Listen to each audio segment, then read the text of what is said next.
ធ្វើយ៉ាងម៉េចបើស្រលាញ់ហើយទោះបកក្រោយក៏ចិត្តនៅលំខ្ញុំក៏ដឹងថាខ្ញុំនាងល្ងងឲ្យបេះដូងពងស្រលាញ់នាងទាំងថ្លៃមានមកចឹងហើយបានស្គាល់អូនជាផងនិស័យអូនជាស្រីដ៏ល្អគួរអន់ស្នេហ៍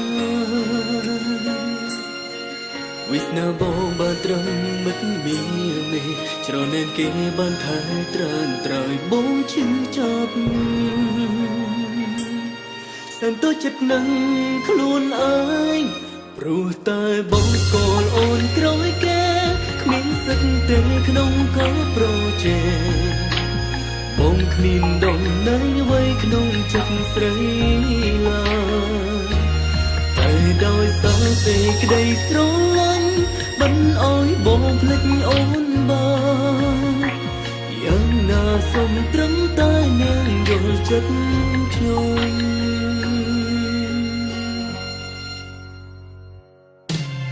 ចង់ឲ្យអូនក្លាយជាមនុស្សថ្មីចង់ទីថ្លៃឲ្យដឹងត្រឡប់ក្រោយចង់ឲ្យអូនក្លាយជាសង្សារបងចង់ឲ្យអូនស្រឡាញ់បងវិញតើបានទេតើមានថ្ងៃនោះដែរទេព្រោះតែបងស្គាល់អូនក្រោយគេសិទ្ធទេក្នុងក៏ប្រជែងបងគ្មានដំណើរអ្វីក្នុងចិត្តស្រីឡើយ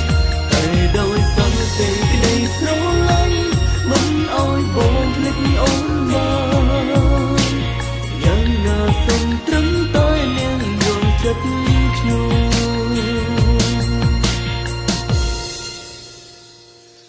ចង់ប្រាប់ពីអារម្មណ៍ស្នេហ៍ពិតចង់ព្រមថាបងស្មងជាងគេចង់ព្រមថារូបបងត្រូវការរូបអូន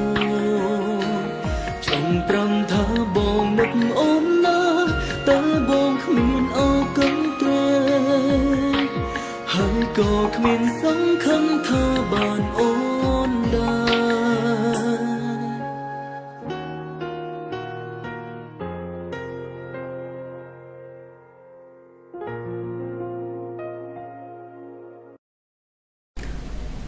ខែក្រោយ